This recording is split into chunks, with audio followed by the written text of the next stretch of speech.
A gente pode começar. Bom dia a todos, pessoal. Bom dia quem está presente aqui conosco. Se tiver algum problema com o meu áudio, com o vídeo, alguma coisa, vocês podem comentar no chat. O chat também é utilizado para perguntas, então podem lançar as perguntas ali. Na medida que a gente vai discorrendo aqui com o nosso evento, a gente responde também as perguntas, tá bom? Então se sintam à vontade. Bom, 7 de abril, Dia Internacional da Saúde, né? E aí, até lendo um pouco sobre o Dia Internacional da Saúde, achei um parágrafo que é interessante de ler aqui, porque ele acaba entregando um pouco do contexto do porquê estamos aqui hoje, né? O Dia Mundial da Saúde é comemorado dia 7 de abril porque essa data coincide com a data da criação da OMS, Organização Mundial da Saúde, em 1948. E o objetivo da comemoração é conscientizar a população a respeito da importância de manter o corpo e a mente saudável e também falar de alguns problemas da saúde que atingem a população mundial, alertando sobre riscos e ensinando sobre prevenção. Então, olhem que interessante, né? Não obstante ao paciente, temos a instituição, né? E hoje, como todas as instituições da área da saúde tendem a ser instituições digitais, olha o quanto é importante a infraestrutura tecnológica e seus dados, né? Então, imagine a cena. Profissionais da saúde chegam no hospital para trabalhar e, ao conectar no computador, nada funciona. Ligam logo para a TI, pensando em resolver o problema rapidamente e começar os seus atendimentos. Afinal, o paciente não pode esperar. Mas quando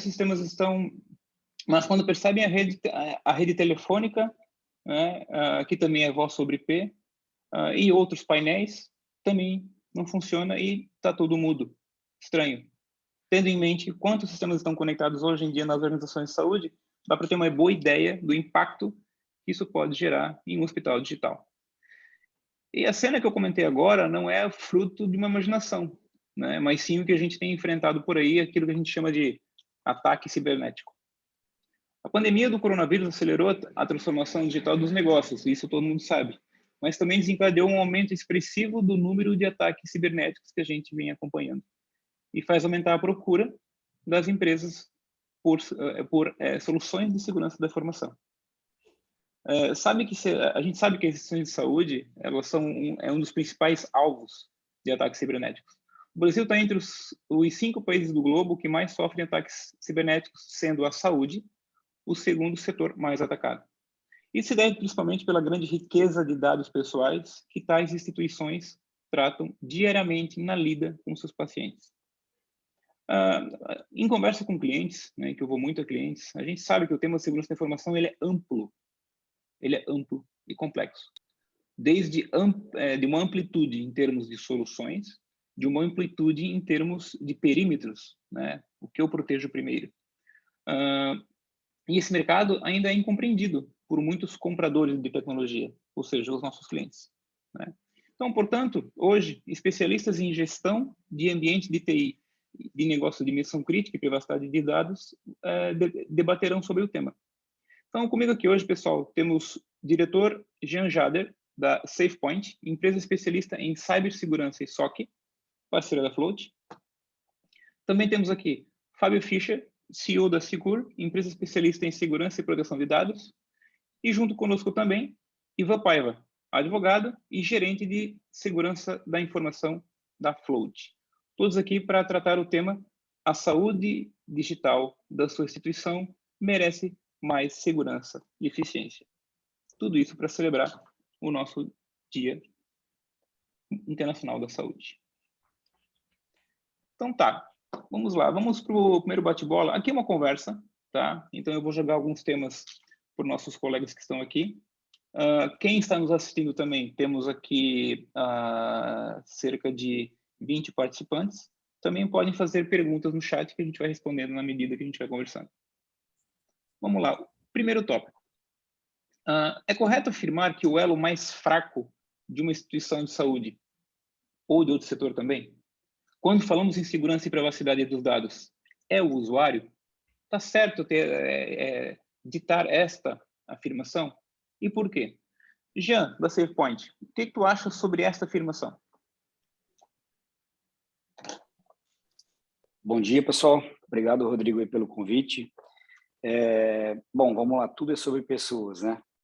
E quando a gente fala pessoas no mundo da tecnologia, a gente está falando do nosso querido usuário de tecnologia. E segundo o Gartner, e aí eu vou usar esses dados aí de mercado para a gente poder contribuir com a resposta, mais de 80% dos ataques bem-sucedidos partem pelo comprometimento do usuário. Então, uma vez o usuário comprometido, a gente tem acesso a uma parte dos sistemas, uma parte da infraestrutura, e lá dentro, com essa porta, com essa janela aberta, começa o passeio do hacker explorando outras vulnerabilidades de ambientes e de sistemas. Então, sim, o usuário ele é uma porta, um número grande dos ataques bem-sucedidos. É importante a gente lembrar que pessoas e aí usuários na nossa estrutura de tecnologia dentro das corporações, desde a recepção até o C-Level. Então, independente, né, de quem é esse elo, todos podem comprometer de forma igual, né? E aí a gente tem uma leitura que a gente tem que fazer enquanto empresas, né, enquanto negócio, porque a gente não pode colocar essa culpa exclusivamente no usuário, né? O usuário ele precisa saber reconhecer quais são os riscos aos quais eles estão expostos. Então, a pergunta vem para o negócio né, independente se saúde ou não, quando foi a última vez que eu medi a habilidade do meu colaborador de identificar uma ameaça, né? Como que eu treino ele? Como é que eu faço essa instrução? Eu meço esse conhecimento? Quando foi a última vez que eu fiz um phishing test aqui, né? Então, sim, o usuário é uma preocupação, mas existe algumas ferramentas no mercado que ajudam a gente a medir esse nível de maturidade, ajuda a gente a treinar o colaborador e depois também, com a ajuda dele, até uma questão de responsabilização. Eu vi hoje na The Hack, que eu acho que vocês devem conhecer, aí é um newsletter bem conhecido, lá fora já estão dizendo, posso ser demitido se eu cair no phish? Pô, a preocupação do cara, se eu não clico em mais nada, não faço mais nada, como é que eu faço isso? Como é que eu interajo com isso? Eu, usuário, né? Então, resumindo, as pessoas, os usuários, eles precisam participar de forma efetiva da cultura de cibersegurança, conhecer as políticas de segurança da empresa, aderir a ela, serem treinada para que, se no futuro a empresa quiser responsabilizar por um ato malicioso ou não, ela ter por onde fazer. Então, Claro. essa é a contribuição aí. E Jean, tu acreditas que esse problema ele se potencializou com a vinda do home office, que agora é uma questão global, né? Esse aumento do home office? Nem acho, é uma evidência, né? Imagina que tudo que um hacker faz é o acesso remoto a sistemas, a infraestrutura. Quando a gente bota o nosso colaborador em casa, ele está fazendo acesso remoto às nossas infraestruturas. Então, nós temos agora todo mundo que foi para home office um potencial hacker podendo ser, né, tendo suas credenciais, o seu hardware, né, o seu dispositivo comprometido dentro da nossa estrutura. Então, sim, a pandemia do Covid abriu portas para um trabalho que eu acho que veio para ficar, o modelo de trabalho que veio para ficar, mas junto com ele, com certeza, apareceram aí brechas que fica até mais fácil de explorar, digamos assim, porque as empresas não estavam preparadas para esse movimento, né? Poucas preparadas para a cibersegurança, poucas preparadas para o trabalho remoto, e aí juntou tudo isso, então, de fato, as vulnerabilidades são hoje mais simples e num número muito maior, né? Amplitude muito maior para serem exploradas. Certo. O Jean comentou, Fábio, agora eu vou te conceder a palavra, porque o Jean fez um comentário interessante. Ele comentou do mercado internacional. Ele falou, lá fora os usuários estão começando a pensar diferente ou começando a pensar em responsabilização. Comenta um pouquinho para a gente nessa questão do usuário, como é que é a visão, já que a Secur ela tem soluções a nível global, como é que a Secur entende, né, o que lá fora está acontecendo, fazendo um paralelo com o que está acontecendo no Brasil, nessa perspectiva de usuário? Claro, o usuário é uma ferramenta fundamental, né? Sobretudo no mercado de saúde. Não se fala sem saúde se não falar de pessoas. Está falando de paciente, médico, cliente, toda a cadeia estrutural é o usuário no final das contas, né? E mais do que uma preocupação hoje global, tá, Rodrigo? Isso foi percebido, inclusive, pelo regulador, legislador internacional, tá? Em termos da importância da segurança do usuário. Né? Se a gente considerar, por exemplo, esse dado está na tela aqui, ó, onde 81% das violações de hackers são baseadas em senhas roubadas, isso já mostra que o usuário é algo mega relevante nesse cenário. E digo mais, né? O prejuízo financeiro, que são os ransomwares, 54%, vem desse volume aí, né, de utilização de senhas ou credenciais frágeis. Né? Então, essa é uma realidade. Então, o usuário é isso. O mercado internacional hoje está muito preocupado. Estados Unidos, aí, através da entidade específica dele, né, já está obrigando as companhias que trabalham com o mercado de saúde que divulguem violações que acima de 500, né, residentes. Então, só para vocês terem ideia, 45 milhões de registros foram expostos, roubados, só em 2021. Isso é tão sério hoje nos Estados Unidos e na Europa, né, que já está em linha de legislação de terrorismo lá dentro da estrutura deles, vinculado com o FBI, inclusive. Né? Então, existem alarmes específicos para a área de saúde, quando se fala em ransomware, né, como vocês estão vendo aqui na tela. Né? Só para vocês terem ideia, embora esses dados que vocês viram aqui em cima foram de 21, né, esse ano a expectativa já está aqui, vocês estão vendo, né? É apenas piorar esse tipo de relação lá dentro. Tá? Só aqui, ó, em abril de 2004, já tem um relatório com os 10 maiores cyberataques no mercado de saúde americano. Então, a União Europeia, né, ela está, só para vocês terem uma ideia, está criando uma plataforma, né, para fins de interoperabilidade da cadeia de saúde como um todo, ou seja, né, não é só o hospital é o plano de saúde, é o laboratório, é o paciente, etc., né? E nos Estados Unidos, já indo mais além, tá? Eles têm até 2024 para promover toda a integralidade da cadeia. Né? O Brasil, inclusive, está começando a discutir isso agora, vocês estão acompanhando aqui no mercado de saúde, né? Que é uma tendência do Open Health, que vai bater justamente nisso. Preocupação com a rede supply chain, a Medical Wallets ID, ou seja, o usuário tem uma própria carteira com as informações dele criptografadas, para ver como isso é importante nesse cenário, né?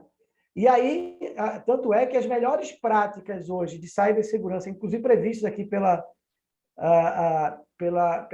os Estados Unidos, que eles colocam aqui, vocês veem aqui, ó, que dos 8 itens de indicação dele, 3 estão focados especificamente para a segurança do usuário, para você ver como ele é importante. Então, a garantia de não repúdio e autenticidade do usuário, a autenticação sem uso de senha, que a gente vai falar um pouquinho mais na frente sobre isso, ou seja, é o homem, é o usuário, como é que ele existe nesse segmento, como é que eu garanto que ele é ele, né? E, principalmente, as entidades médicas hospitalares têm que ter uma gestão da identidade e controle de acesso de toda a cadeia. Lato sensu, todo stakeholder, a gente está falando aí de paciente, médico, terceirizados, toda essa estrutura aí, né? Então, só pegando esse gancho aí, o mercado internacional está muito preocupado com isso, sim, Rodrigo, e ele está albergando, inclusive, isso, a porta de entrada em tudo é o usuário, não tem jeito, é a pessoa, é a entidade, é o homem, né, nessa cadeia. Entendi. Não, interessante porque como a gente visita clientes e os clientes falam muito do monitoramento dos servidores e os meus servidores e os servidores, e aí fica sempre aquela pauta latente colocando o foco nos servidores. E pouco se fala do usuário, né? Eu que tenho ido em clientes, eles às vezes não tratam o usuário como sendo o centro de uma atenção principal, né? E Ivan, agora ajuda a gente a entender o seguinte: no contexto da LGPD, trazendo ela agora como pano de fundo, né? O que a LGPD diz sobre os usuários, né? Ou seja, não é a instituição que tem que se adequar. Por que o usuário virou ou está virando o centro do palco, o centro das atenções, né? Nessa atenção primária, então, começando pelo usuário? O que a LGPD tem a dizer sobre isso? Legal. Excelente pergunta, Rodrigo. Primeiro, muito obrigado aí pela oportunidade de estar com vocês, né, compartilhando conhecimento e experiências, né, de mais de 80 projetos aí LGPD. Basicamente, 80% em instituições de saúde, né, hospitais operadoras.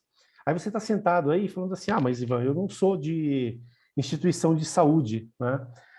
Desde 2018, né, quando nós começamos a falar sobre a LGPD no Brasil, a gente dizia o seguinte, que a instituição de saúde, ele é o Himalaia, né, de um programa LGPD.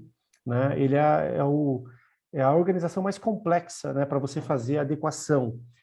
Depois você vem uma instituição de educação, eu colocaria ali a uns 70%. E abaixo de 50%, né, você teria aí os outros segmentos de negócio, em termos de complexidade. Né? E o que você tira para você? Né, que não é se você é do segmento de saúde, você está ouvindo as instruções aqui que realmente se aplicam totalmente a você. E se você não é do segmento de saúde, você vai ver, né, como é que a sua instituição ela tem que buscar, né, a conformidade a nível de excelência. Nós estamos falando aqui de excelência e não apenas de passar aí um remendinho, né? Então, assim, aproveite esse webinar, anote as instruções, né, muitas instruções que a gente vai passar para vocês, né? O que a LGPD fala sobre o usuário, né? Em primeiro lugar, pensa um pouquinho, né? Vamos pensar, quem cumpre a LGPD é um contrato? Será que é a conformidade jurídica? Será que são planos de trabalho, né, que nós temos que provar? Será que são apenas ferramentas de tecnologia de segurança? Será que são uma política de segurança de informação? Tem muitas empresas que pensam, né, que é apenas uma política. A LGPD, ela traz alguns fundamentos que as empresas precisam cumprir. Em primeiro lugar, né, a LGPD tem que estar na pauta da alta direção e nós, segundo fundamento, precisamos governar os dados. Tá? Terceiro lugar, que nós precisamos tratar os dados legalmente. O que é o tratamento legal de dados?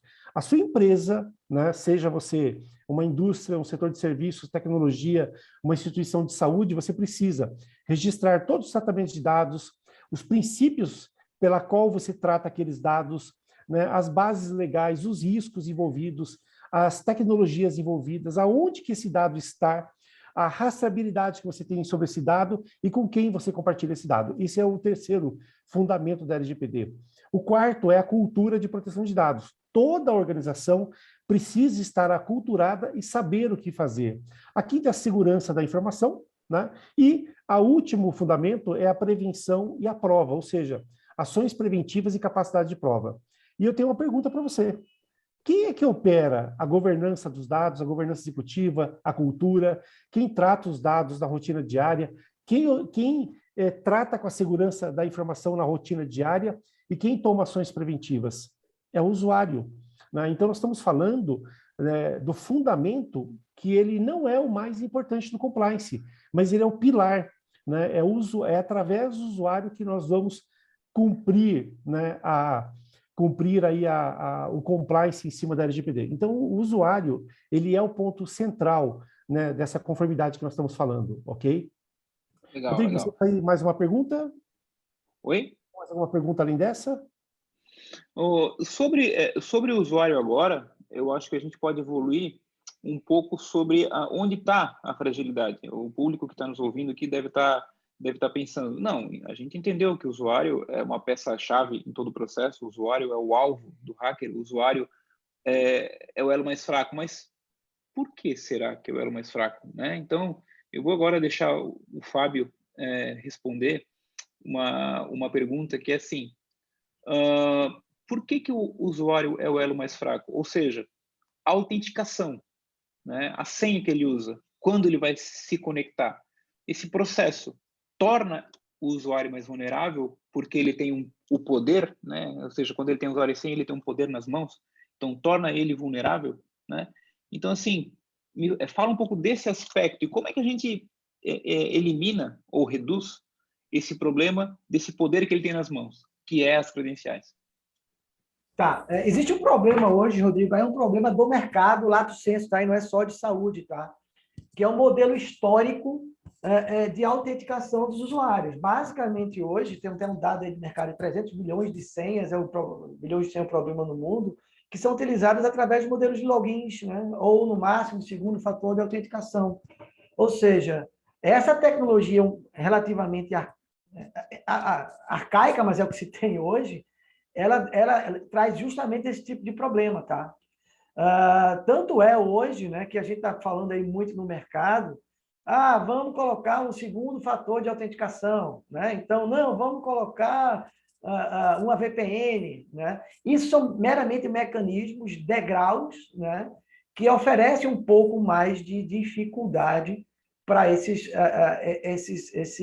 modelo de autenticação, né? E a gente está lembrando que a autenticação aqui, a gente está falando de um app, de um funcionário que você falou de home office, né, que está acessando uma base de dados hospitalar ou de qualquer outro sistema, não é? Então, ou seja, qualquer pessoa ou stakeholder que tenha que acessar qualquer ativo tecnológico sistêmico ou não, o modelo predominante mundialmente hoje é login e senha. E é exatamente onde os hackers hoje atuam. Então, o grande foco das tecnologias de hacker hoje é phishing, malware. Então, o cara coloca da print screen de tela ou cria mecanismos cada vez mais sofisticados de coletar a sua credencial de acesso. Você vê vários casos aí, eu não vou entrar em detalhe aqui, mas esse material eu vou compartilhar com vocês, onde você tem segundos fatores de autenticação sendo hackeados, quando o cara está recebendo um SMS ou um e-mail, né, e está sendo ações de SIM swap, onde o hacker pegou aquele segundo fator e se autentica em microsegundo. Então, o que o mercado está caminhando é o que se chama hoje em passwordless authentication, né, de nível 8. Ou seja, não existir login e senha, não é? Você entregar na mão daquele indivíduo uma chave pública ou privada, um modelo completo entre os dois, instalado na área segura de um device, hoje todo mundo tem na mão um smartphone, e proteger ela com sua biometria. É um conceito que hoje está começando a falar que é use your own key, use sua própria chave. Então, quando você tira da equação essa possibilidade, né, de um hacker estar fazendo um trabalho de extração de um token ou de segunda autenticação ou de login e senha para se autenticar, como vocês viram lá em cima no começo, você está resolvendo mais de 84% dos riscos atuais dessa estrutura. Né? Então, aqui está bem claro nesse slide aqui, o problema não é como é que você conseguiu o MFA, né, o segundo fator de autenticação ou coisa do gênero login ou senha. O problema é que uma vez que você tem, você vai ter que imputar ele em algum lugar. E é nesse trânsito que os agentes daninhos estão captando e entrando. Então, o caminho que está acontecendo muito forte hoje é uma tendência mundial, tá, Rodrigo? Nessa evolução, é você ter uma tecnologia de fato, sem senha, com base no que a área mais moderna está dando, são chaves privadas, armazenadas na área segura de smartphone, protegidos com biometria, onde você elide muito esse problema dentro da equação. Né? Sim. O próprio Leandro Souza aqui colocou uma pergunta no chat. Eu acho que o Leandro percebeu, né, o fato que, nossa, consigo tirar a senha de acesso a um sistema, ou acesso a um ativo crítico, ou acesso a um dado, né? E aí ele lançou a pergunta. Essa é a essência, né, Rodrigo? Qual é a solução, né?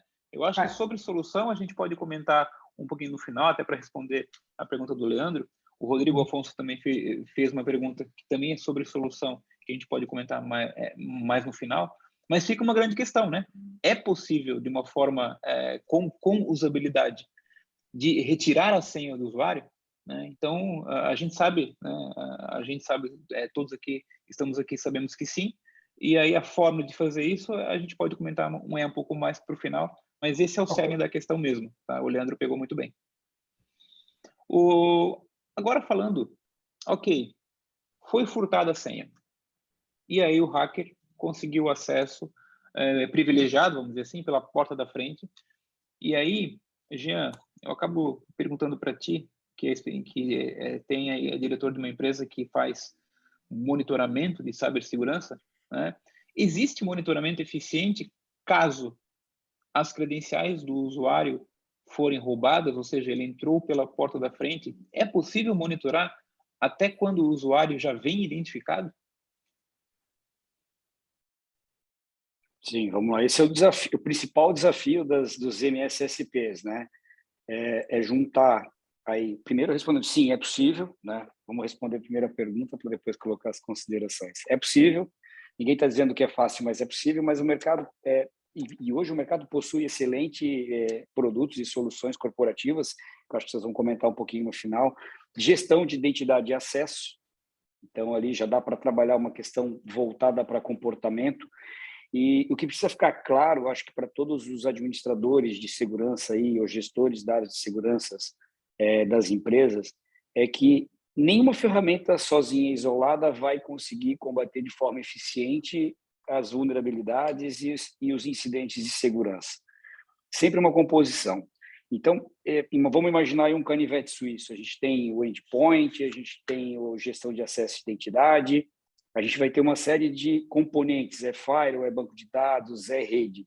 Então, a gente precisa ter também na nossa estratégia de segurança da informação, trazer todos esses dados para debaixo de um CIEM, um SOAR, com o objetivo de fazer análise e correlacionamento desses logs, dessas informações, para determinar o que é comportamento padrão e o que não é.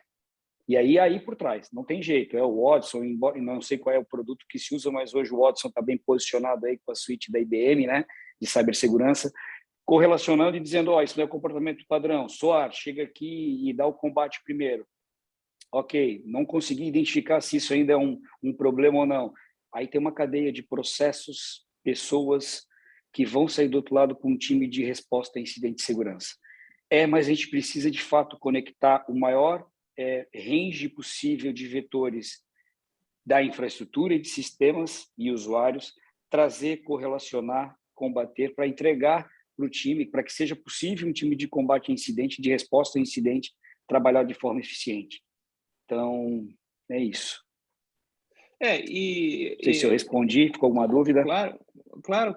A gente acompanha o Gartner também, né, Jean, como todos aqui, e a gente sabe que o Gartner até fala que o volume, né, de soluções em conjunto em que são adquiridas para poder ter o monitoramento e o combate perfeito a esse tipo de invasão, ele é tão grande em termos de quantidade de opções e do que fazer, em que torna até confuso o processo de compra, né? Ou seja, o que eu compro, porque é tanta opção, é tanta camada, né? Por onde eu começo? E ninguém está acostumado, ainda mais falando do mercado brasileiro, a investir em segurança. E aí fica sempre a dúvida, qual é o modelo em que eu consigo investir para poder trazer mais segurança? Por qual perímetro que eu começo? Por isso que hoje o assunto muito ele iniciou pelo usuário, porque será que o usuário é o primeiro perímetro, né?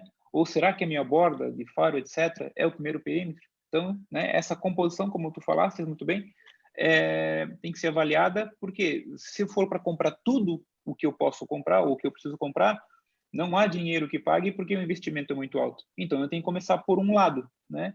Mas qual lado é o mais eficiente ou é o mais seguro, né? E aí chegar nessa equação, nessa resposta, que é um grande desafio, né? Entrando nesse ponto, né, Jean, em relação a até fazendo essa palhinha para a gente poder abordar mais depois para o final aqui do nosso bate-papo, se fosse para colocar um ensaio sobre isso, por onde eu começo, já que a composição das soluções é uma linha de trabalho que tem que compor soluções, como é que o nosso cliente que está nos ouvindo começa o raciocínio quando fala de monitoramento, né? Se ele não tem nada hoje, por onde ele começaria? Bom, vamos lá. Cada negócio tem a sua particularidade, né? A gente está aqui com um mote aí de saúde, mas existem outros clientes de outros segmentos aí na qual também. Então, eu vou ser um pouco mais amplo na resposta. Cada negócio, se ele tem particularidades, nós precisamos efetivamente entender quais são os principais vetores de possível qualquer tipo de falha que pode ter em cima, seja na infraestrutura, seja nos serviços, porque todo mundo, você chega hoje numa empresa e pergunta assim, tem firewall? Tenho endpoint? Tenho. Tem isso? Tenho. Tudo isso se conversa, eu consigo avaliar em tempo real? Não consigo. Então, tem alguns negócios que, por exemplo, pode não ter home office ou pode não ter algum serviço publicado para a internet, alguma aplicação voltada para a internet. Então, talvez ali a borda não seja um problema, mas o usuário está acessando de fora a infraestrutura. Então, vamos começar a olhar por aqui. Então, para responder a pergunta de uma forma bem objetiva, a gente precisa analisar o negócio. Depois, identificar qual é o atual nível, né, nível de maturidade de segurança da informação. a empresa já tem as políticas, estão implementadas em cima das ferramentas, então a gente consegue contextualizar e dizer com mais assertividade para cada negócio e dentro dos mesmos negócios, inclusive, existem níveis de maturidade diferentes, existem orçamentos diferentes, né? Então, assim, eu consigo aproveitar o que está aqui e ampliar, aqui não, eu preciso fazer um trabalho mais de base. E aí a gente orienta de uma forma mais específica para justamente poder aproveitar o recurso que ele tem disponível hoje para cobrir, de fato, aquilo que é mais importante. Não é aquela só porque eu não tenho, eu não consigo fazer nada, e é porque eu tenho muito dinheiro, significa que eu estou seguro, né? Nenhuma das duas respostas são válidas. Não, ótimo, ótimo. Tu colocasse aqui alguns elementos que a gente pode, no final do nosso bate-papo, voltar nesse tema, mas essa é uma dúvida, acho que umas grandes dúvidas dos nossos ouvintes, né? Que não, entendi, né? Estou com medo junto com vocês, mas por onde começa, né? Essa é sempre uma dor que a gente visita muitas instituições de saúde, né? Em que, talvez não investimento até então, né? Já que a legislação entrou em vigor faz 1 ano e meio, e o ataque intensivo, os cyberataques também começaram nesse processo junto com a pandemia, junto com a legislação.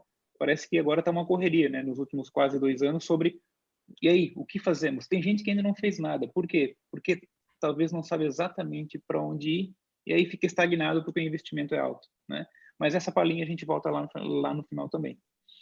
E muito tu falasse sobre camadas e avaliação, né, Jean? O que é muito importante. Ou seja, às vezes não é só dentro de casa que a gente precisa fazer investimento e cuidar dos nossos usuários. Tudo bem, eu não tenho, nem estou falando de quem está em home office. Eu estou falando da cadeia de suprimentos. Ou seja, quem entra no hospital também tem um usuário, né? Quem acessa o hospital também tem um usuário. Os meus fornecedores também têm um usuário, seja da TI, seja fornecedores compras, seja suprimentos, sejam laboratórios, né? Então, nesse processo onde não é só a minha organização e os meus colaboradores que eu tenho que cuidar, eu também tenho que cuidar da cadeia que está ligada à instituição. E uma instituição hospitalar, ela tem uma cadeia gigantesca ligada com ela, né? Ivan, falando agora, trazendo a LGPD nesse contexto da cadeia de suprimentos. O que a LGPD também nos coloca em pauta sobre como olhar para essa cadeia de suprimentos para adequação em relação às práticas de segurança? Ô, Rodrigo, essa pergunta aí ela é muito oportuna, porque os fornecedores, eu diria que eles ficaram atrás do poste na conformidade LGPD. Enquanto as empresas, né, estavam buscando ali orçamento, conscientização dentro de casa. Inclusive tem uma colocação, né, de um colega aqui no chat, né, dizendo, né, falta cultura na empresa, falta patrocínio, e os fornecedores ficaram esquecidos, né, mas não de todos. Já em 2019, eu assisti eventos, participei de eventos, né, tratando sobre a questão dos fornecedores e terceiros, e já havia, né, hospitais ali, hospitais de referência no Brasil, que já estavam tratando, né, e colocando a mão nesse tema. E não é um tema fácil. Junto com a cultura, os fornecedores são outros eventos aí que não é de tratamento fácil. Então, vamos lá. A própria LGPD, ela vai regular o relacionamento, né, das empresas com os seus fornecedores, né? No capítulo ali 6 da lei, né, da LGPD, no artigo 37, ela vai dizer o seguinte, olha que interessante, que tanto a sua empresa que trata dados pessoais, como os seus operadores de dados, né, os seus, vamos chamar de fornecedores, eles têm que registrar as operações de tratamento de dados. Então, eu quero fazer uma pergunta para você. Você escreve aí no seu caderninho.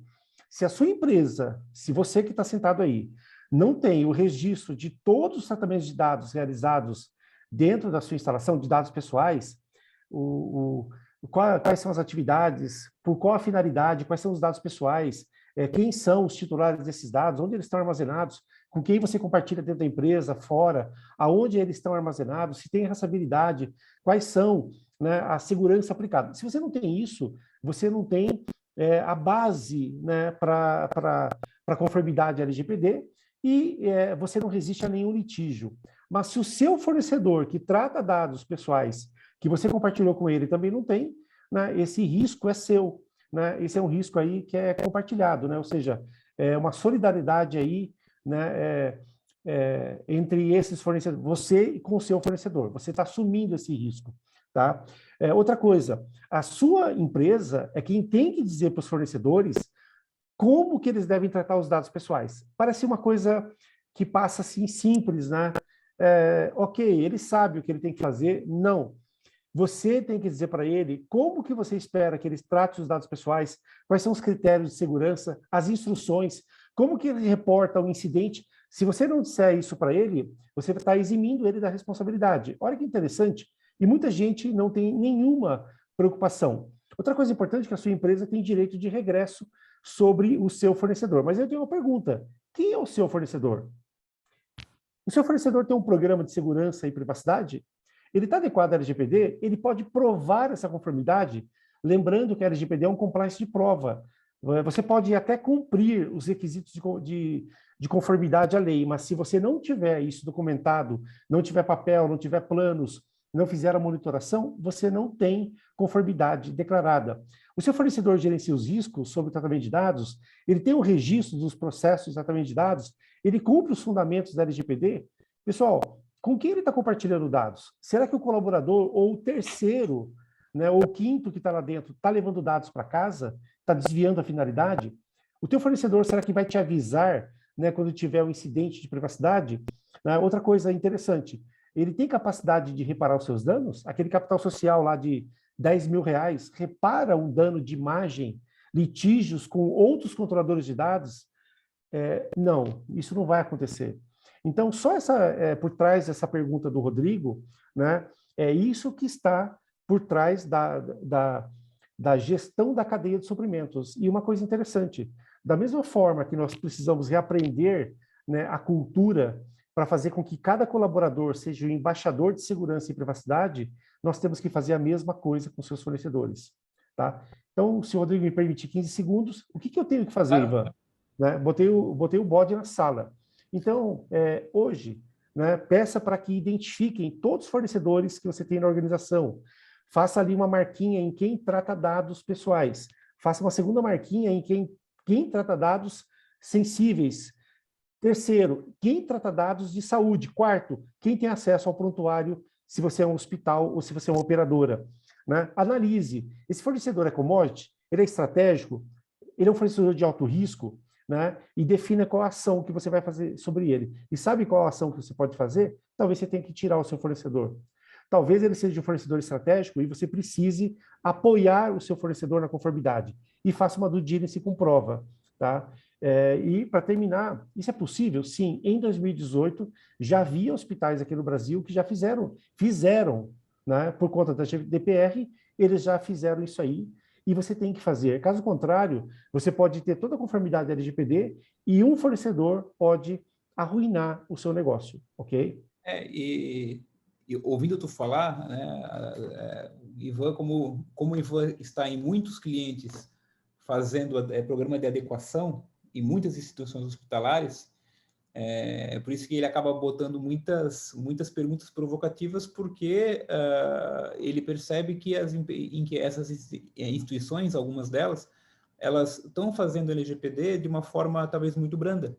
E as perguntas são provocativas justamente para gerar um movimento de pensamento sobre o risco, né, quando uma instituição não aborda do jeito correto uma prática de segurança, né, e como deveria. A Ivan faz essas provocações bem precisas, né? E aí, falando do usuário, como a gente está falando muito uma narrativa hoje do usuário, não é só o nosso usuário, né, Ivan? É o usuário do fornecedor, que se a gente não tem controle do nosso, imagina o controle do fornecedor. Exatamente. Então, não é só controlar o nosso, né? O nosso é necessário, mas também é controlar o usuário do fornecedor. Se ele for demitido, com quem estava aquela senha que ele tinha de acesso ao nosso sistema, né? E aí eu passo a bola para o Fábio, que tem uma ampla experiência nisso, porque um dos itens em que a Secur trabalha muito bem é proteção de ativos críticos, né, dentro de casa e na cadeia de suprimentos. Então, fala um pouco para nós, Fábio, como é que a Secur vê esse aspecto da cadeia de suprimentos? Não é mais o usuário apenas dentro de casa, é aquele outro usuário também. Eu vou pegar esse gancho de vocês e responder de forma muito pragmática, no sentido de que nós, aqui, na nossa experiência, né, dado inclusive até o cacuete militar, nós somos no Brasil uma empresa estratégica e um produto estratégico de defesa, e lá na França, na nossa sede, a gente é do cluster de defesa cibernética do governo também. Então, a nossa abordagem é muito mais tática de ferramenta de proteção do que consultoria, mapeamento de processo e congêneros, né? Então, eu vou dar um passinho atrás aqui, né, daquilo que eu coloquei para vocês. O que é que a gente fala? Você pode ter todo o tempo dentro do mundo mapeamento, trabalho, etc., tem que ser feito, monitoramento, etc. Mas tem algo que é no-brainer, né? 80% do problema vem em credencial roubada, 54% do vem por aqui. E outra coisa, se a gente não olhar a questão da prevenção, depois que a quadra está arrombada, a gente tem o problema que vocês já sabem todos aí. Então, nossa abordagem de preventiva, solução, colocar um colete à prova de bala. Claro que não existe segurança 100%, mas o hacker, quando bate na porta de alguém que ele está no minimamente seguro, ele vai no que é mais fácil, ele vai na casa do lado, onde está lá. Então, esse é o grande modelo, tá? E como a gente, há 3 anos, que a gente opera já na Europa, né, toda a solução da gente já previa e tem que ser adequada à GDPR, né, que é o Regulatory Protection da União Europeia, né? E quando a gente olha a prevenção mais regulatório, o que se surge como modelo mais rápido, pragmático, é o conceito, de fato, do Zero Trust. Porque o conceito de Zero Trust, né, pegando aí o gancho que você colocou, Rodrigo, ele tem um conceito da cadeia de suprimento, ou seja, os fornecedores, os terceirizados, que acessam os sistemas críticos de vocês. Então, vocês têm que dar uma ferramenta segura na mão do cara que acessa a casa de vocês. Né? Então, ó, Fábio, tem um porteiro que está entrando aqui, eu tenho que dar uma chave privada na minha portaria para esse cara poder entrar, uma autorização. Então, não é só para o meu funcionário, meu paciente, é o meu terceiro. Só que a gente está com um problema, uma realidade muito mais ampla. Porque o roubo hoje, os problemas, não são só meramente vinculados ao usuário, não é, da cadeia terceirizada supply chain. Hoje, aqui tem um dado aqui, ó, de março de 20 até 21, 82% dos hospitais sofreram ataques cibernéticos direcionados a dispositivos IoT. Então, ou seja, não é só me preocupar com o ser humano, o fator humano, o usuário. Eu tenho que me preocupar também com a arquitetura e a infraestrutura da câmera de vídeo, servidores, sistemas, máquinas, equipamentos, além, claro, das aplicações web, etc, etc. Então, você vai para uma visão holística preventiva. Tá? Então, na nossa visão, tem que se ter, e os casos que a gente viu funcionar, foi quando você olhou o homem, o usuário, como vocês estão vendo aqui na tela, aqui em cima, com o modelo de autenticação encriptada, né? E a autenticação que o não repúdio, ele não pode dizer que não foi ele que fez, porque até para a LGPD tem que estar gravado o que ele fez, ele acessando a plataforma do cliente, do hospital, da entidade, né? Com esse modelo de segurança, e ao hospital ou a entidade definindo o que é que esse usuário pode acessar na ponta, que pode ser um sistema, pode ser um sistema de controle industrial e pode ser um hardware dispositivo na ponta. E aí, dentro do conceito de Zero Trust, eu tenho que levar para a borda a chave encriptada, a segurança para a ponta. Por quê? Porque o data collection, o terceiro ponto da cadeia, é o dado encriptado na origem. Então, não é só eu acessar e gerar um dado ou colher um dado. Eu tenho que garantir que esse dado trafegue de forma segura e encriptada. Então, a gente está falando de uma visão de homem, infraestrutura, endpoint, tudo encriptado e na mão do fornecedor e do usuário, do cliente, né? Para ele impor, inclusive, o ponto aí que foi colocado, que, olha, se o cara é um fornecedor estratégico, olha, ou você acessa a minha estrutura, o meu modelo de encriptação de dados, eu vou receber o contrato e vai dar outra pessoa. Por quê? Porque o não cuidado que isso está gerando hoje, Rodrigo, vai para ou perda de valor da companhia, ou perda de receita, ou má adequação regulatória. Por isso que o investimento em cibersegurança deixou de despesa operacional e virou ser investimento corporativo nas companhias. Né? E aí, pegando esse gancho final aí, que é a questão do LGPD. Né? Então, a LGPD, né, ela é o seguinte, não há responsabilização, é possível comprovar que o dano é decorrente de culpa exclusivo do titular dos dados. Então, se a companhia, se o cliente garante que ele está autenticado e seguro, que está tudo pronto, ele não é passível de ação por esse tipo de fragilidade. Né? A LGPD determina que os dados anonimizados não serão considerados processuais. Então, se você está encriptado o dado na origem, o dado está sendo encriptado, o cliente também já se protege disso. Né? E a LGPD também fala, né, que tem que ter um relatório de comprovação e o não repúdio é importante para isso. Então, se eu garantir que a pessoa está acessando o meu sistema, está sendo monitorada e gravada, eu consigo endereçar esse problema. E você tem a questão de governança corporativa. Então, comunicação. Só para vocês terem ideia, nos Estados Unidos, no hospital onde está lá, o JP Morgan pagou $200 milhões no ano passado de multa porque o funcionário estava usando o WhatsApp para fazer transação de dados e isso era contra o regulatório da proteção de dados. Então, assim, a nossa visão ela é muito pragmática em termos de conceito Zero Trust. Né? E a gente vai falar um pouquinho mais na frente, o pessoal pergunta, e o custo é vinculado a isso? Né? Mas aí eu vou deixar isso mais para frente aí da nosso bate-papo. Claro, claro. Mas eu acho que é prudente, Fábio. Eu vi ali que tu percebeu em que o Marcelo Marinho, que está nos acompanhando, ele fez ali uma pergunta sobre justamente esse teu ponto, né? E como tu já mostrou um pouco de como fazer isso sem senha, que é também uma pergunta do Leandro Souza que está conosco aqui, né? Qual é a opção para não usar o login e senha? Tu acabou mostrando, né? Em que, assim, de forma lúdica, eu entro hoje no meu aplicativo do banco usando a biometria. E aí o aplicativo libera e eu começo a usar o meu aplicativo. Essa mesma experiência em todos os sistemas da organização. Então, essa é a forma, né, Leandro, que eu te respondo, que tem como botar essa camada, tipo no aplicativo do banco, essa camada no sistema de vocês, tá? Isso é possível. E sobre custo, Fábio, que é para poder até conectar com a pergunta do próprio nosso colega aqui, Marcelo Marinho. É um investimento muito alto em relação, na tua visão, em relação a esse conceito Zero Trust de acesso ao usuário, de tal forma em que fica inviabilizado por questões orçamentárias das empresas aderirem? Qual é a tua visão?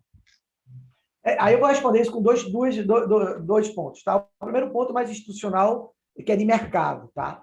Vai muito da maturidade orçamentária do cliente. Tá? O que é mais barato?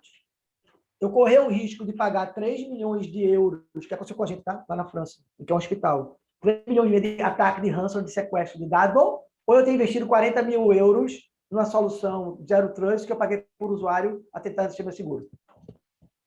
Eu tive casos no Brasil que eu não posso falar, porque eu tenho compliance, onde eu tive no cliente, o cliente tinha uma solução de single sign-on, segundo fator de autenticação, uma VPN, um Frankenstein, e eu disse, tudo bem, cara, mas... E a autenticação, isso não é ferramenta de segurança, mas eu acho que é. E eu estou achando 100 mil reais por ano para essa operação aí, caro. 3 meses depois, esse cara sofreu uma ação de hacker e pagou 7 milhões de reais de resgate. Então, o que é caro ou barato nesse cenário? E tem vários, nos Estados Unidos, por exemplo, tem vários relatórios falando, cara, e tem gente optando, eu prefiro investir em prevenção do que pagar sequestro, porque as coisas estão sendo cada vez maiores. Inclusive, lá, os hackers descobriram um novo grande nicho, pequenas e médias estruturas, pequenos e médios clientes, porque a galera não quer colocar e estão lavando o que eles estão lavando. Então, a primeira resposta em relação a isso depende da maturidade orçamentária, por isso que isso hoje, os nossos contratos, muitas vezes maiores, estão divididos dentro do Conselho de Administração, porque é vinculado ao orçamento. Tá? De outra forma, aí vem a ver com o nosso modelo de relacionamento com o mercado. Aí é algo que é uma liberalidade nós, como fabricante de tecnologia, no dia a dia. O que é que a gente sugere para os nossos clientes? Né? Primeiro, pegando um pouco do que o Ivan colocou. O que é ativo crítico para você? Não tem que guardar tudo. Isso aqui é ativo crítico. Quem acessa esse ativo crítico? Fábio, tem 3 mil pessoas aqui dentro. Mas peraí, essas 3 mil pessoas acessam aquele ativo? Não, é menos. Então, a gente vai fazendo algumas perguntas nessa linha. Né? Depois, cara, cresce progressivamente. Monta a estrutura toda e paga por usuário. E aí tem um negócio que a gente está vendo muito, que é o que o mercado chama de TCO, né? Total Cost of Ownership. Quando você olha toda a visualística do curso. Cara, tu está pagando hoje VPN, segundo fator de autenticação, cofre de senha, 5 coisas que não está resolvendo tua segurança, além de uma consultoria de mapeamento de risco, e tu ainda está com problema. Tira essas 5, bota uma só, paga por demanda e a chave privada é tua e da tua estrutura e tu vai crescer por demanda. Então, por isso que é uma venda muito consultiva, com a visão orçamentária, mas é algo que hoje que ela está se tornando barato, porque o risco da não implementação é muito mais cara do que isso. Né? Então, essa é a nossa experiência no dia a dia. Joia, joia. Bom, espero ter respondido aí a pergunta dos nossos participantes. E aproveitando esse bullet que tu deixou na mesa, né, e a gente vai caminhando para um fechamento de tudo que a gente abriu aqui, risco cibernético, né? Vamos lá. Quase 2 anos já se passaram desde o início aí, né, oficial da regulamentação da LGPD. E aí é mais uma visão, tá? É uma visão que eu peço do que esse time aqui seleto de especialistas está vendo em relação ao mercado, né? Como as empresas estão se adequando, elas estão vindo, estão com interesse. Então eu queria mais saber esta visão, né? E junto com essa resposta, quem puder complementar, pode falar se tem dificuldade na visão de vocês, por quê? O que está dificultando, né? E, Ivan, eu acho que como tu estás indo muito nos clientes por conta da LGPD, comenta um pouquinho como é que tu vê essa adequação depois desse quase 1 ano e meio, 2 anos de LGPD já em vigor. Ô, Rodrigo, mais do que falar dos nossos clientes, né, ou de quem a gente está batendo na porta, eu vou trazer aqui mais como uma fofoca mesmo de participar de pós-graduação com jurídico, só com advogados, né, com pós já desde 2018, já com mais de centenas de advogados. Então, eles estão contando o que está acontecendo lá do outro lado. Joia, joia. Então, assim, primeiro que, para quem acha, né, que a LGPD não vai vingar, né, ou não vai ter litígio, existe um exército, né, de advogados lá fora que estão migrando, né, que estão vendo na LGPD uma oportunidade, estão aprendendo sobre a lei, estão aprendendo sobre riscos, aprendendo sobre segurança da informação, mas é um pessoal altamente qualificado para tratar aí do contencioso, para tratar os litígios, né? E assim, não se preocupe que não vai ser litígio de um titular contra a sua empresa. Nós estamos falando de litígios entre controladores de dados e operadores de dados. É empresa contra empresa. Então, o buraco é mais embaixo. Infelizmente, Rodrigo, muitas empresas ainda estão ignorando a conformidade. Ainda ouço uma pergunta hoje. Ivan, mas como é que eles vão saber que eu não estou conforme? Né? Vão saber como sabem na Europa. O seu colaborador ou um ex-fornecedor, ele denuncia você. Né? Falou, olha, tal empresa não está conforme. E pior, ele ainda vai dar o caminho das pedras. Falou, olha, tal processo, tal situação, vai lá e você vai ver que aquilo ali é tudo aberto, né? As pessoas guardam dado, compartilha pelo WhatsApp. Opa, WhatsApp, né? A sua empresa tem uma política de WhatsApp, ela diz como que os colaboradores podem usar o WhatsApp e as imagens da organização, o armazenamento de dados, tá? Então, a gente tem ainda muitas empresas ignorando, e não sou eu que estou falando, né? São nos eventos, né, eles estão dizendo sobre as empresas, porque eles estão dentro das empresas, estão conversando na camada da alta direção e estão tentando vender serviços. Algumas empresas estão comprando pacotes jurídicos, ou seja, comprando pacotinho e achando que a conformidade é ter uma política de segurança, né, e adequação ali de contratos. Outras estão comprando, e aí uma crítica. As empresas estão comprando projetos, mas está ficando um projeto da TI, né, um projeto exclusivo do comitê, sem a participação da alta direção. E tem as empresas, né, claro, né, onde tem alguém da alta direção patrocinando, ele está participando, né, e esse é um pilar principal. Os principais desafios, Rodrigo, assim, a mudança, né? Como toda mudança, isso traz desafios para nós. Mas eu quero destacar o primeiro. Todas as empresas, todos os projetos que nós realizamos, que têm a participação da alta direção, e a gente força para que haja um membro da alta direção no comitê de privacidade, todos esses projetos são muito bem-sucedidos. Então, eu diria que esse, né, é o primeiro ponto, e os outros derivam disso. Mas eu vou falar um segundo ponto, liderança, né, usando, né, da frase que as ovelhas seguem o pastor, né, as empresas onde a liderança abraçou o projeto, se comprometeu, né, a operacionalização e a mudança cultural, ela ocorreu. né? E ela ocorre e ocorreu dentro das organizações.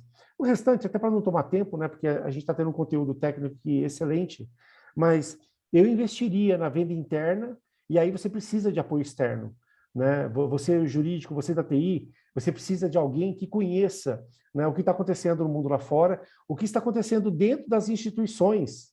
A gente tem mapeado, isso não fica para cá, fica para outro webinar, o que acontece dentro das instituições de saúde com prontuários, compartilhamentos, e você fica chocado, né, como as empresas precisam, né, de uma resposta a isso aí. Então, eu diria liderança, alta direção e liderança média, né, que é o que operacionaliza o compliance dentro das organizações. Isso já é de conhecimento global já, ok? Fábio, logo na sequência, eu vou agora passar a bola para o Jean, mas logo na sequência, como eu sei que a Secur trabalha bastante na alta direção, depois dar uma palhinha ali, até para reforçar um pouco do que o próprio Ivan comentou, né? Essa, de fato, a importância do grande patrocinador. Mas, Jean, na tua visão, né? Mas antes disso, na tua visão, como é que tu vê as empresas indo? Porque como tu estás nesse mercado, né, e também tem uma empresa de segurança, cibersegurança e SOC, como é que tu vê as empresas vindo? Estão vindo, não estão vindo? E se não estão vindo, por que não estão vindo? Vamos lá. O Ivan disse quase tudo ali, na minha opinião. Concordo muito com o que ele falou. E, de fato, as grandes empresas, aquelas que têm grandes marcas, grandes preocupações com o negócio em si, elas já caminharam. Porque, vamos lá, é uma lei, né? LGPD é lei, né? O L é de lei, né, Ivan? Me corrija se eu estiver errado. Então, leis e normativas não é uma coisa que o brasileiro aceita de uma forma muito tranquila. Ele leva mais tempo para assimilar. Primeiro tem que doer alguma coisa. Mas os grandes, eles estão buscando aí os apoios nas consultorias, eles vão se adequar, eles estão trabalhando de forma pesada. O médio e pequeno, ele vai escolher o caminho da dor. E, assim, médio e pequeno não significa empresas que faturam pouco. A gente vê empresa aí na casa de bilhão de faturamento, com, assim, sequer ter uma política de proteção de dados, uma política de continuidade de negócio, às vezes nem política de backup. Então, assim, para segregar um pouquinho essa questão, quando a gente trata de LGPD, os grandes estão indo e vão se adequar. Os pequenos estão esperando bater. Mas o Fábio disse uma coisa muito interessante ainda há pouco, que o pequeno e o médio, mesmo que tenha grande faturamento, ele é hoje o principal alvo das iniciativas dos hackers, né? Há uma uberização dos cyberataques, né? Então, assim, você consegue contratar isso como serviço e não precisa ser especialista. Então, imagina o pequeno, o grande, que investe, está indo em cima, né? Tá cumprindo a lei, a normativa, investindo em segurança, e você vê uma B2W 3, 4 dias fora do ar, você imagina um cara pequeno ou médio, um faturamento até 1 bi, que nem, na minha opinião, nem é tão pequeno, sendo atropelado por um menino de 14 anos. É o que vai acontecer. Porque se ele não pagar, e os ataques sempre são de dupla extorsão, para ter o dado de volta, ele vai pagar para o órgão regulador. Só que ele vai ter que passar pelo caminho da dor. Isso é o Brasil, a gente sabe que é assim. Então, a minha opinião é nesse sentido. Os grandes estão correndo, estão se adequando e estão sofrendo mesmo assim, porque eles são, notoriamente, os principais alvos. Os pequenos, eles vão perder tanto ou mais dinheiro do que os grandes, e a gente fala aqui na SafePoint que existem 3 tipos de empresa. Antes eram 2, a gente já descobriu que são 3. Aquelas que já foram, aquelas que serão e aquelas que serão de novo e continuam insistindo nos mesmos erros. Entendi. Ô, Fábio, tu quer fazer um fechamento aí sobre... Cara, eu acho que sim, que é legal, porque o que o Ivan colocou e o que o Jean falou agora se complementa bem com esse fechamento aí, que é o seguinte, tá? A questão da LGPD, pegando aí o cronograma aí, veja, a gente está aqui na Europa, lá na Europa, eu estou aqui no Brasil essa semana, mas lá, por exemplo, a gente está lá 3 anos trabalhando, tá? A GDPR lá tem quase 4 anos, tá? E no ano passado, se eu não me engano, foram 280 milhões de euros recolhidos aos cofres públicos só com multa de Lei Geral de Proteção de Dados. Ou seja, mesmo eles em 4 anos se prepararem lá atrás, ainda eles estão com um problemaço sobre administração, porque é aquele negócio, né? Eu um professor meu de direito que dizia: o que diminui a criminalidade não é o tamanho da pena, é a certeza da aplicação. Né? Adaptando essa brincadeira para o LGPD, não adianta o cara fazer, olha, você tem que ter, porque a discussão está em outro mundo. É o jogo tecnológico. As frentes são muito abertas hoje. Por exemplo, o caso que eu falei do hospital lá da França, o cara foi hackeado porque o hacker fez um SIM swap do smartphone dele, roubou o WhatsApp dele e ele tinha mandado a chave, o login e a senha do Netflix para a mulher e ele usava essa mesma chave para o hospital dele. E ainda no que fizesse, você veja o nível, não tem nada de inteligência, é só engenharia social. Entraram lá, 3 milhões de euros cobraram, fechou o hospital, tá? Gente morrendo, mas chegar para despachar um caso isso.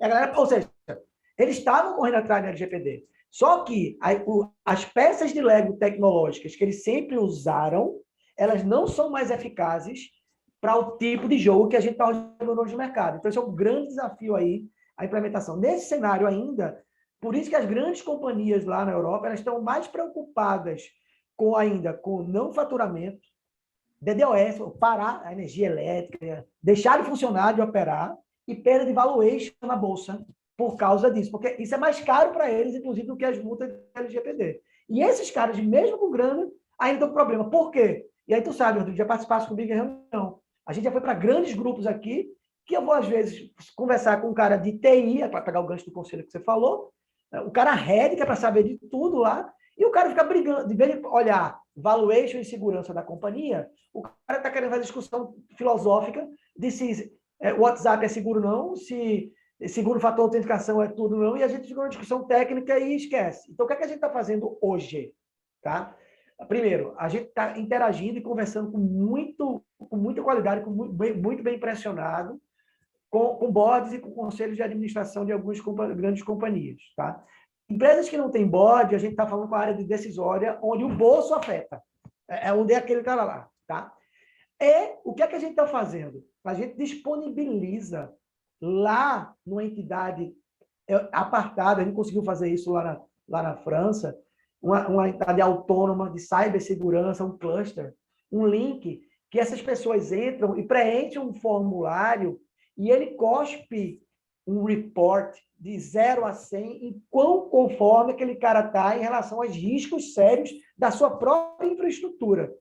Esse relatório, a gente apresenta vinculado a ele um projeto de adequação tecnológica para resolver os problemas de cyberguerra, que a verdade é essa, e a gente bota uma visão orçamentária embaixo e entrega na mão do gestor, porque aí esse gestor ele bota embaixo do braço e ele vai defender o orçamento dele com base, olha, e aí que é interessante, tá? Porque a LGPD está penalizando, inclusive, o gestor, tá? Aí o gestor quer ó, eu fiz minha parte, fiz um relatório, está aqui o book, a gente está com toda disposição, eu tenho um preço para contratar, o conselho está aqui. Ah, mas é caro. Tudo bem, mas a minha parte eu fiz, está aqui. Se não quiser pagar, paga. Se não quiser pagar, os riscos são esses. Então, a gente está apoiando nesse cenário dessas duas formas. A gente, primeiro, conversando com quem está preocupado com exposição da companhia, com valuation ou com bolso, se for empresa menor. E a gente está ajudando aqueles que querem ter um orçamento a defender esse orçamento com outro tipo de abordagem que não uma abordagem meramente operacional e técnica. Sim, sim. Não, isso, obrigado, Fábio, e a todos que falaram sobre esse tema, risco cibernético, né? E o compromisso da alta direção, deu para fazer a ligação desses dois temas. E até para quem está nos ouvindo, talvez esse é um caminho interessante, porque às vezes, como a gente tem muitos CEOs e gerentes de TIs no dia a dia conosco, a gente nota quanto eles sofrem, às vezes, para levar para cima um tema, porque a alta direção, às vezes, não compreende e daí dá uma negativa, né? Então, ou seja, e eles são cobrados por isso, só que eles não conseguem levar para cima porque a alta direção, às vezes, está insegura em fazer algum tipo de investimento ou tomar alguma decisão. Então, a dica, acho que o Fábio, o próprio Jean e o Ivan colocaram na mesa uma coisa muito interessante. Levem uma empresa especialista junto na alta direção, né, para poder entregar todas as respostas, já que a empresa especialista terá as respostas, leva junto para a autodireção, porque se a autodireção tiver a pergunta, a resposta já fica na mesa naquele momento. né, do que gerência de TI pegar o projeto e tentar defender para cima, né, talvez vai faltar alguns argumentos bacanas. E as empresas de especialistas em segurança já estão acostumados a fazer a defesa do porquê daquela solução. Então, esse trabalho em conjunto, como o próprio Fábio relatou muito bem, é o que pode funcionar para que o decisor consiga estar mais confortável para tomar uma decisão. Porque, pelo que a gente ouviu, é ele que é um principal patrocinador, que as coisas vão começar a acontecer. Pessoal, para fechar, tá? Eu acho que aqui as perguntinhas do nosso chat, se eu não me engano, já foram todas. Tem uma pergunta do Rodrigo Afonso logo no começo, por onde começa, né, para poder trabalhar com esses perímetros para poder diminuir o ataque. Mas eu vou amplificar a pergunta do Afonso na nossa última pergunta aqui, né? Gestão da segurança da informação. Na visão de vocês, aí cada um pode dar uma palhinha para ter assim, um próximo passo, para a gente sair daqui com um compromisso, então, né? Se os nossos ouvintes quiserem trabalhar nisso amanhã, eles podem ter dúvidas de por onde começar. Então, a gente aqui está à disposição para falar, meu amigo, começa por aqui. Então, na visão de vocês, por onde que eles poderiam começar? Claro, pensando sempre que o orçamento na área da saúde é um fator delicado, tá? Talvez diferentemente de uma instituição, só estou aqui exemplificando, mas de uma instituição financeira, que recursos para tecnologia, eles são maiores porque os bancos, obviamente, eles estão cada vez mais digitais, só que não obstante, os hospitais também estão cada vez mais digitais, mas começaram, talvez, há pouco tempo com o processo forte de digitalização. Então, o orçamento não está, talvez, andando na medida como as instituições financeiras. Ou seja, orçamento é um tema complexo para instituições de saúde no Brasil e a gente sabe muito bem. Tendo esse panorama, tá? Por onde uma empresa da saúde começaria? Pode começar contigo, Jean, né? Por onde que nosso ouvinte aqui poderia começar? Bom, vamos lá. Falar de segurança, a gente está falando de gerenciamento de risco. E uma forma de abordar esse assunto dentro de casa e levar para o executivo é trazer a clareza que ele também lá no board faz suas análises de risco para qualquer tipo de investimento que ele faz, para qualquer tipo de direção que ele dá para o negócio. Então, é uma forma assim, você tem os seus riscos, você toma os seus riscos, você toma as suas decisões baseado em alguma coisa. Na tecnologia não é diferente, ela está amparando o negócio. Então, é uma abordagem bacana. O fato de ter uma restrição de orçamento não é impeditivo para você dar passos, você da área de tecnologia ou responsável pela segurança. A gente fala aqui na Safe que a gente tem 50 coisas que a gente pode fazer de graça para promover a melhoria de segurança de qualquer ambiente e de muitas coisas. Então, não é o dinheiro que vai inviabilizar você dar o primeiro passo. Então, você tem que dar este passo e reconhecer, acho que é o mais importante aí na sequência, é reconhecer as principais fragilidades que vão, em algum momento, inevitavelmente comprometer o negócio. Com isso em mãos, aí você sobe, vai lá para o C-Level, vai para o seu board executivo e vai buscar o que precisa para mitigar esse risco, porque, de novo, a gente está falando de gerenciamento de risco, né? Joia. Ô, Ivan, eu vou até inverter um pouquinho, eu ia jogar para o Fábio, mas vou deixar ele finalizar. Deixa eu jogar para ti, porque eu conheço muito bem alguns papos nossos já, e o Ivan falou uma coisa que te chamou a atenção. Vários passos eu consigo dar e é de graça, né? Eu pego esse gancho aí. O Jean foi muito feliz em falar, né, que não é justificativa, não vou nem falar desculpa, mas não é justificativa nós deixarmos de fazer, né? Quando eu estava na consultoria, né, que a gente chegava com aqueles planos enormes, eu falava lá para a camada de gestão e para a alta direção. A maioria do que está aqui você consegue fazer, né? O que acontece é que as empresas estão muito ocupadas, né, tentando manter a luz acesa, tentando cumprir a operação básica. Existe uma estatística que diz que 90% das empresas não consegue executar as atividades operacionais que seria o básico delas. Então, não estamos nem falando das estratégicas. Mas eu diria o seguinte, como que eu começaria, né? Primeiro, eu traria um apoio externo para falar para a alta direção, né? Aquilo que o Rodrigo falou, né? A gente tem experiência nisso. Mas não é só experiência de falar com alta direção. nós precisamos colocar esse tema como tema de continuidade do negócio. Tudo aquilo que pode impactar no seu mercado, na sua marca, na sua reputação, nos seus ativos, né? Nas suas receitas, no seu lucro, ele é um tema de continuidade de negócio. E nós estamos falando aqui de segurança da informação e compliance legal. Como o Jean bem falou, a LGPD é uma lei, é um compliance legal obrigatório, né? Que você vai sofrer sanções e vai sofrer litígios, né? E eu diria que os litígios são até mais impactantes para o seu negócio do que as próprias sanções da NPD ou de qualquer outro órgão aí. Então, eu traria um apoio externo, e eu vou falar das ações imediatas. Imediatas é agora, né? Você vai sair para almoçar, depois do almoço, ó, eu deveria começar isso hoje, tá? Colocar isso na pauta da alta direção, tá?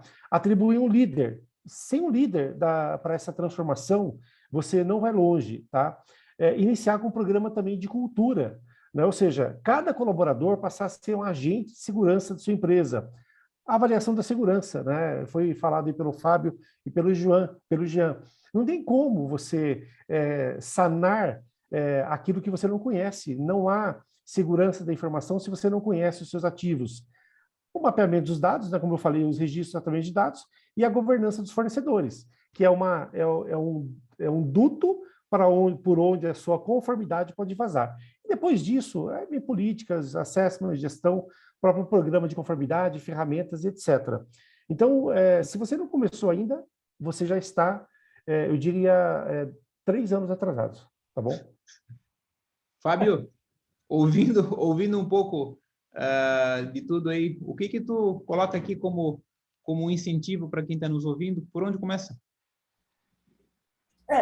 Mais uma vez, a minha experiência que eu posso passar para vocês é uma experiência pragmática daquilo que a gente enfrenta no dia a dia aqui, tá? Na nossa realidade, as coisas que deram certo nessa história, tá? Não adianta começar nada se a própria organização não tem a consciência de que segurança é algo relevante para ela. Senão não adianta. Pode ser o CTO, o CIO. Se a galera está nem preocupada com isso, cara, não vai fazer proselitismos intelectuais de cybersecurity. Essa empresa não tem. Agora, se faz parte em algumas companhias, inclusive, já tem até DPO nomeado, e o DPO às vezes está mais perdido do que tudo. Né? Então, se a empresa pelo menos já tem um DPO ou alguém que está dimensionado ali dentro, opa, já é um bom cenário. Né? Então, vale a pena lá. Por onde é que se começa? No nosso cenário, tá, Rodrigo? Quando a gente começou a tangibilizar o que fazer de forma muito clara para esse pessoal, foi um caminho. Porque a gente começou a dar coisas para eles mastigarem, tá? Então, é um pouco o que o Ivan colocou. Foi por isso que a gente teve muito sucesso, né, quando a gente pegou uma entidade internacional que olha tudo que acontece de cibersegurança no mundo, olha dispositivo IoT, máquina, equipamento, sistema, regulatórios, e ela fez um relatório de 40 e poucas perguntas, né, que quando o cara começa a responder, ó, minha organização tem isso, tá, como é que tá o tempo? Como é que faz assim? Cara, como é que quando o cara responde aquilo gera um reporte para ele, o cara, porra, eu tô a 40% bom, eu tô 10% bom, o cara já tem alguma coisa, cara. Tá, se eu quiser fazer isso, quanto custaria para eu fazer um corte de mato logo de cara? Então, assim, aí a gente começou a ter, porque você começa a tangibilizar, dar informação segura, tá? Outras coisas que eu vi realmente que não deram muito resultado, e eu já acompanhei, porque eu tenho parceiros que fazem isso, né? Quando o cara, basicamente, contrata uma consultoria jurídica ou consultoria processual para fazer um levantamento de todos os processos de adequação ao LGPD. Aí o cara paga uma grana, que é cara, e entrega uma maçaroca de papel, dizendo, ó, tu tem que fazer isso. Assim, mas esse é o farsa-moeda. E como é que eu implemento na tática de guerra com produto? Cara, isso aí eu não sei, isso aí está contigo. Aí a empresa de cima olha para baixo e fica, tu consumiste um orçamento de novo para conseguir. Aí fica lá na gaveta, até que acontece o incidente. Aí, quando acontece o incidente, né? Aí o cara põe atrás, aí abre a gaveta e o cara conta com o mesmo problema. Né? Então, assim, sempre tem que ir com abordagem bem pragmática para essa questão, porque todo dia que passa a gente tem problema, em todas as áreas, tá? Vocês viram semana passada, lá retrasada, o que aconteceu com a Microsoft e com a Okta. Cara, como é que aconteceu aquilo? Cara, modelo de autenticação, que é inovação pura que está acontecendo agora. Isso é no dia a dia. Então, você tem que tentar tangibilizar ao máximo o conceito de cibersegurança. É claro que o regulatório é importante e relevante, tem que ser observado. Mas vou dizer para vocês, tá? Em termos de tecnologia de hacker, eles estão muito mais à frente do que qualquer LGPD e GDPR da vida, tá? A lei está abaixo daquilo que está liberado para o universitário fazer em termos de hackeamento. Então, a guerra está aqui, a guerra não está aqui. Né? Então, essa é a nossa visão aí, que a gente está tendo algum sucesso nessa questão mais prática, né? Dando um relatório, report para ele objetivo. Joia, joia. Bom, pessoal, eu acabei passando 5 minutos do tema, mas eu percebi que os nossos participantes, eles permanecem na sala, e eu vou dar só uma posição nos últimos 60 segundos sobre como a Float endereça, talvez essa última pergunta, que é por onde começa, né? A gente se baseia muito no Gartner como sendo um framework de análise de mercado, e o Gartner fala o quê? Ele tem alguns tópicos, tá? Que são os tópicos principais, que são os top, né? Primeiro tópico, só para relembrar, que é o quê? O trabalho remoto é o novo normal. Não tem volta, né? Segundo tópico, a arquitetura de cibersegurança ela é complexa. Por isso, os produtos e serviços de segurança estão se consolidando, isso é uma verdade, né? E estão se democratizando. Isso quer dizer o quê? Estão ficando mais acessíveis ao mercado, tá? Terceiro tópico, identidade é o pensamento inicial, identity first, ou seja, zero trust, não confie em ninguém. Saiba quem está entrando na sua rede e no seu dado, tá? Outro tópico, gestão de dispositivo é necessário. Desde o smartphone dos colaboradores, das estações de trabalho, dos servidores, de toda a camada tecnológica, gestão de dispositivos é necessário. Outro tópico, simule ataques em sua infraestrutura. Tem que simular para ver se o que está investindo está tendo resultado. Outro tópico, você não pode gerenciar o que você não pode ver. Com base nesses tópicos, é que eu acabei trazendo até esse time de especialistas aqui, a gente acaba endereçando 3 iniciativas aqui enquanto Float. Primeiro, faça a gestão de identidade, tá? Tudo que se conecta na sua rede precisa de identificação. O Fábio falou muito bem isso hoje. Segundo, visualize os eventos que ocorrem para detectar e dar respostas. É o que o Jean da SafePoint traz muito, né? Monitoramento, SOC. Então, primeiro, segurança. Segundo, visualizar o que está ocorrendo, né? E terceiro, proteja os endpoints, tá? Todos os devices que estão dentro da sua rede precisam estar sendo gerenciados para poder conectar naquilo que eu comentei anterior, que era sobre o SOC, sobre a visualização. E se tiver a gestão de identidade num conceito de Zero Trust, eu pelo menos sei quem está entrando na nossa rede, tá? Então, eu sei quem entra, eu gerencio, eu monitoro. Então, a gente entende que essa é o que a Float está tentando colocar nos clientes aqui da área da saúde e nos outros mercados, como sendo o início de um trabalho, tá? E, democraticamente falando, ele é acessível para qualquer tamanho de empresa. Com isso, eu agradeço. Fábio, foi fantástico. Jean, foi preciso. Ivan, foi bem provocativo, tá? Agradeço também o time aqui da organização. Agradeço os participantes que fizeram muitas perguntas. Me perdoe se alguma pergunta faltou, mas tomara que todas as respostas tenham vindo à tona, né? Agradeço, tenham uma ótima quinta-feira e, se Deus quiser, até o próximo webinar que logo, logo vai acontecer. Um abraço, tá? Obrigado, Rodrigo. Obrigado pela oportunidade. Prazer a todos.